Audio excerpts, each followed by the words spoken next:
Palakpakan po natin, Mr. J. Guevara! Isang masigabong na palakpakan naman dyan!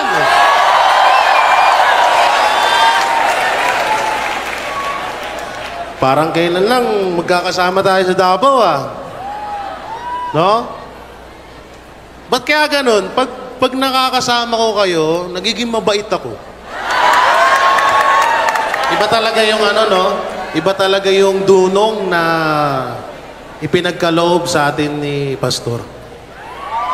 Pero ang pinagtataka ko lang, eto na naman, parang nagbablog lang ako, ah. Pinagtataka ko lang, bakit si Pastor nakakulong, si Franz Castro malaya?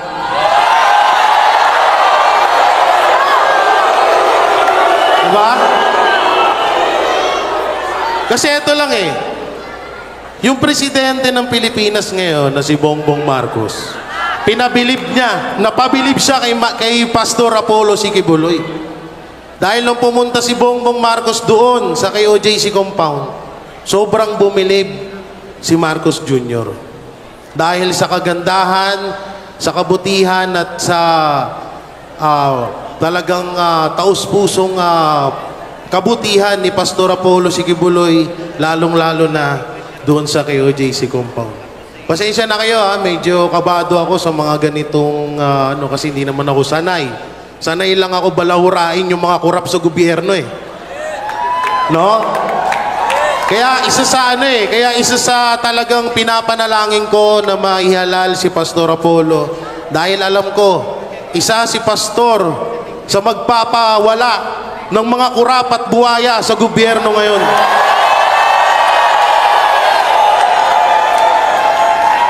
At sabi nga ng aming leader din na si Banat Bay, tinataya ng buong Banateros ang aming mga channel, lahat.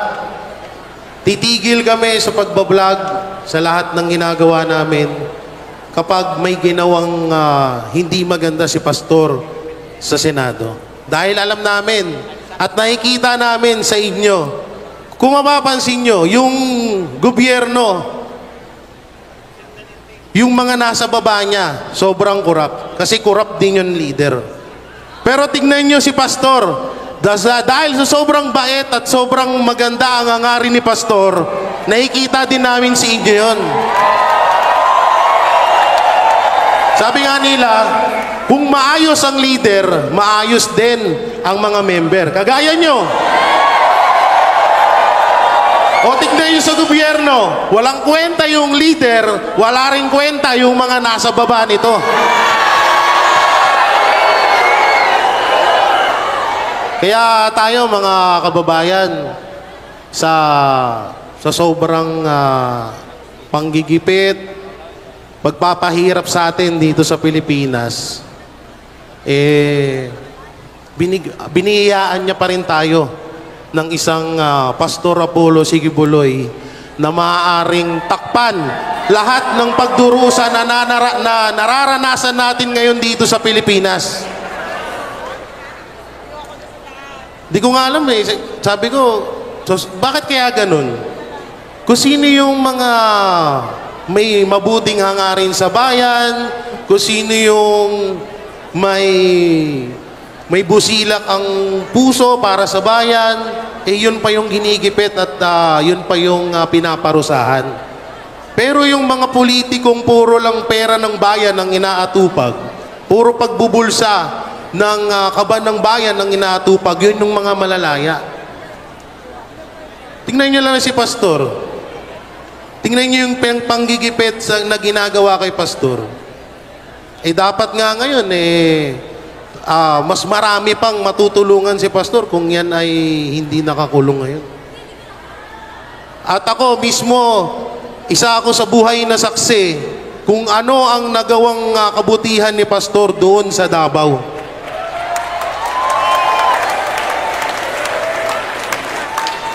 Tsaka saan kayo nakakita? Hindi kandidato, pero may mga nagawa na. Hindi tumatakbo bilang senador noon at hindi wala talaga sa isip niya ang pagtakbo ng politiko, pero marami nang nagawa. Alam nyo, nung pumunta ako sa Davao, talagang nasaksihan ko yan, nakita ng dalawang mata ko yan, kung ano yung mga ginawa, nagawa, at kabutihang nagawa ni Pastor doon sa Davao. At hindi lang doon sa KOJC compound. Ayan yung kinaganda niyan kay Pastor, dahil hindi siya tumitingin kung Muslim ka man, kung Katoliko ka man, kahit anong relihiyon mo, basta pag gusto niyang tumulong, tutulungan ka niya. Yan dapat ang talagang a leader. Walang sinisino.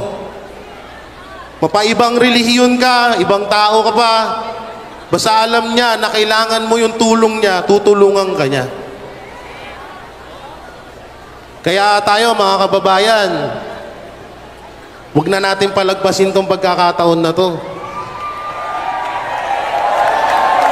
Ang tagal na ho nating inaasam-asam na merong isang tao na talagang may puso at malasakit para sa bayan.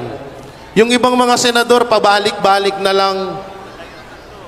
Makikita mo doon sa shooting, sa mga pelikula, wala namang ginagawa sa bayan. Ako, naniniwala ako, sa oras na maihalal si Pastor Apollo Sigibuloy bilang senator, marami siyang magagawa para sa bayan.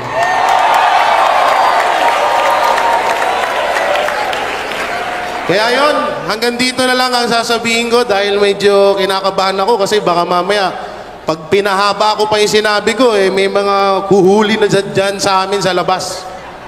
Oo, kasi, pero okay na rin yan. Hindi pa kami nakukulong, at least nakita-kita tayo lahat. Basta huwag natin kakalimutan, Pastor Apollo Sigibuloy para sa Senado. Yan ang tunay na pagbabago. Salamat po. Maraming salamat, Jay Guevara!